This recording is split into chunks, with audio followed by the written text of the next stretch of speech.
Middle east में जो अपनी जरूरतमंदाना एंट्री डाली है और अरबों रुपए बल्कि अरबों डॉलर के जो दफाई माहदे किए जा रहे हैं, पाकिस्तान वहाँ पे डिफेंस इंडस्ट्री के जरिए अरबों डॉलर कमाने जा रहा है। इस सारी सूरत हाल को आप किस तरह से देखते हैं? पाकिस्तान के लिए ये कितनी फख्र की बात है? यकीनन जी, ये एक बहुत बड़ी जो है अल्लाह की मेहरबानी है और हमारे लोगों की काविशों का नतीजा है। आप देखिए कि ये हमारी आपके आखिरी सवाल के आखिरी हिस्से का जवाब, ये बिल्कुल ये हमारी इकोनॉमी को बूस्ट करेगा और इसके अंदर कोई स्ट्रिंग्स अटैच नहीं है। जो चीज़ हम कमिट कर रहे हैं वो उसकी प्रोडक्शन हमारे अपने कंट्रोल में है। उसकी जो भी टाइमलाइन डिसाइड हो, 3 से 5 साल के अरसे में हम किसी भी मुल्क को एक बड़ा जो है ना पैकेज जो है वो बना के हम उनको दे सकते हैं। उसके बाद उसकी ट्रेनिंग और मेंटेनेंस की भी उनसे डील कर सकते हैं, जिसकी हमारे पास कैपेबिलिटी है। और वो हमारे अपनी जो मकामी ज़रूरियात हैं वो उसके ऊपर उसका कोई नेगेटिव इफेक्ट नहीं होगा। सर इनफैक्ट हमारा JF-17 थंडर बड़ा डिमांड में है। जिस तरह से आप बात भी कर रहे हैं कि पाकिस्तान रिलायबल पार्टनर बनकर सामने आया है, या जहां मुख्तलिफ ममालिक दिफाई मुआहदे भी करना चाहते हैं, लेकिन JF-17 थंडर जो है वो इस वक्त इन डिमांड है और बड़े मुआहदे हो रहे हैं। तो क्या लगता है आपको पाकिस्तान के लिए कितना मुस्बत है? बहुत ज्यादा जी। देखें, इसके वही दो पहलू दोबारा मैं रिपीट करूंगा कि एक तो पाकिस्तान की गुडविल और डिप्लोमेटिक आउटरीच बढ़ेगी। जिन मुल्कों में हमारे जहाज उड़ रहे होंगे, जहां पे हमारे जो है ना इंस्ट्रक्टर्स उनको तरबियत दे रहे होंगे, उन मुल्कों की जो है डिसीजन मेकिंग में, उनकी स्ट्रेटजी प्लानिंग में हमारा एक रोल होगा। और दूसरी बात यह है कि ये एक हमारी इकोनॉमी में ये एक मल्टी बिलियन डॉलर्स की ये जो है अगले 4 से 5 सालों में ये जब इनफ्लोज होंगे तो वो हमें खुद इन्हिसारी सही मानों में मिलेगी। और हम देखिए 1-2 बिलियन डॉलर के लिए हम जो है ना लैंडिंग के लिए, या जो हमें इवन कुछ मुल्क पहले सिर्फ बैंक में रखने के लिए देते थे एज ए गारंटी, हम उसके लिए कितने पापड़ बेलते थे। तो अब तो अपनी चीज बना के सेल कर रहे हैं। वफाकी वज़ीर दिफा ख्वाजा मोहम्मद आसिफ साहब का जो हालिया दौरा मराकश है, उस पर MOU साइन हुए हैं मुख्तलिफ तरह के, और साथ उन्होंने भी हमारे से JF-17 थंडर जो तैयारे हैं वो ख़रीदने में दिलचस्पी जाहिर की है। तो आप क्या समझते हैं, अब यूरोप की मार्केट भी इसके बाद पाकिस्तान के लिए खुलेगी? देखिए, JF-17 जो है वो चॉइस है उन मुल्कों की एयर फोर्सेस की जो टेक्निकल एयर फोर्स के जुमरे में आते हैं जी। क्योंकि ये जो वेपन सिस्टम है ये फोर्थ जनरेशन तो ऑलरेडी है, और अब इस पे जो नए वेपन्स लग रहे हैं, नए जो इसके एवियोनिक्स इसमें हम लगा रहे हैं ब्लॉक 3 में, तो ये इंशाल्लाह आने वाले दिनों में ये 4.5 तक डेवलप हो जाएगा। तो इस प्राइस में जो कि लेस देन हाफ है अपने जो इसके कंपैटिबल दूसरे प्लेटफॉर्म्स हैं उनके मुकाबले में, तो ये उन मुल्कों की तो ये चॉइस रहेगी, एशियन मुल्क, खास तौर पे अफ्रीकन मुल्क। लेकिन यूरोप में चूंकि यूरोपियन मुल्क कुछ अपने जहाज खुद बनाते हैं, तो उनके लिए शायद जो है उनको जरूरत ना हो इस तरह जो है हमसे जहाज लेने की। मैं ये वेस्टर्न यूरोप की बात कर रहा हूँ जी। और ईस्टर्न यूरोप के अभी कोई ऐसे इस तरह उनकी कोई इंक्लिनेशन या कोई इंडिकेशन है नहीं। तो मेरा ख्याल है ये थोड़ा सा कब्ल वक्त होगा जी कि हम यूरोपियन मार्केट, और फिर हमने ये भी देखना है कि हमारी सरदस्त जो है हमारी जो प्रोडक्शन कैपेसिटी पर ईयर है वो हम किस तरह सस्टेन करेंगे इतने ज्यादा ऑर्डर्स के साथ। अच्छा मलिक साहब,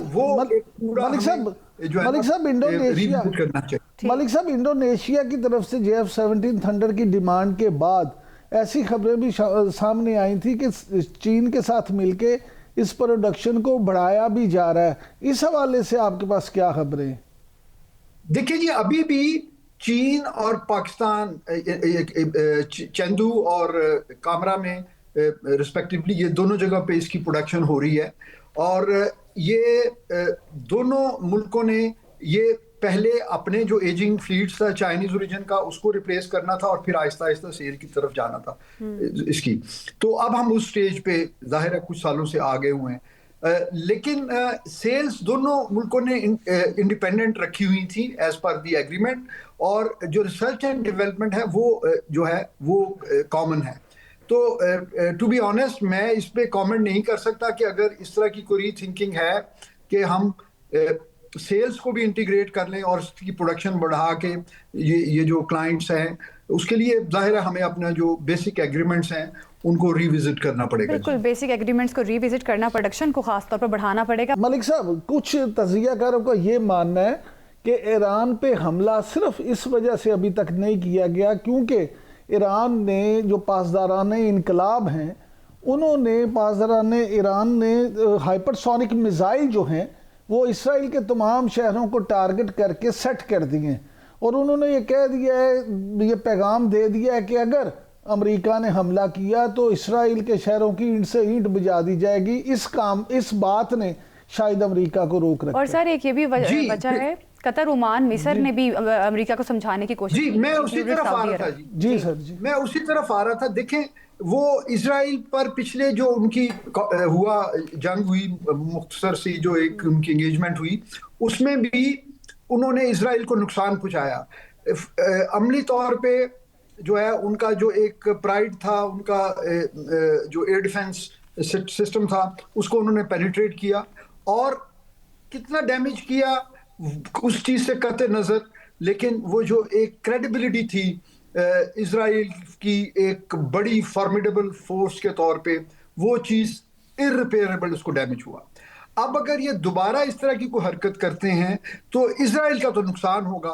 तो अगर वो इजराइल की मदद के लिए ईरान को कमजोर करना चाहते हैं या ईरान को इस खित्ते में वाहिद मुल्क समझते हैं जो इजराइल को एक थ्रेट पोज करता है और कर सकता है मुस्तकबिल में भी, तो फिर ये उनके लिए बड़ी रिस्की सिचुएशन है। और अभी जैसे आपने कहा कि यकीनन जो इस दफा रिस्पांस आया है नेबरिंग अरब मुल्कों का, वो भी अमेरिका के लिए जो है एक सरप्राइज है। लेकिन तो ओवरऑल अगर आप मलिक साहब 1 to 10 की स्केल पे देखें तो 6-7 जो है ना फैक्टर्स वो अमेरिकन अटैक के किसी भी लॉजिक को जो है ना वो डिनाई करते हैं। मेरा अपना पर्सनल ओपिनियन भी यही है। मलिक साहब, फॉक्स न्यूज जो कि ट्रंप इंतजामिया के खासा करीब समझा जाता है, उनके मुताबिक अमेरिका ने बहरी, फिजाई और जो बर्री फौज है उनके फौजी असासे जो हैं वो मशरिक़ वस्ता की तरफ सेटल कर दिए हैं और रवाना कर दिए और वहाँ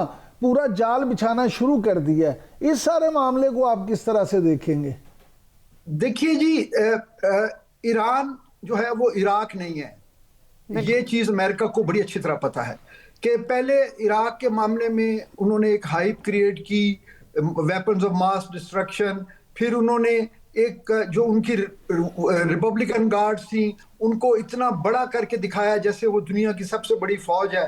लेकिन आपने देखा जब American troops on ground move हुए मैसिव बॉम्बिंग के बाद तो उन्होंने कोई रेजिस्टेंस नहीं दी।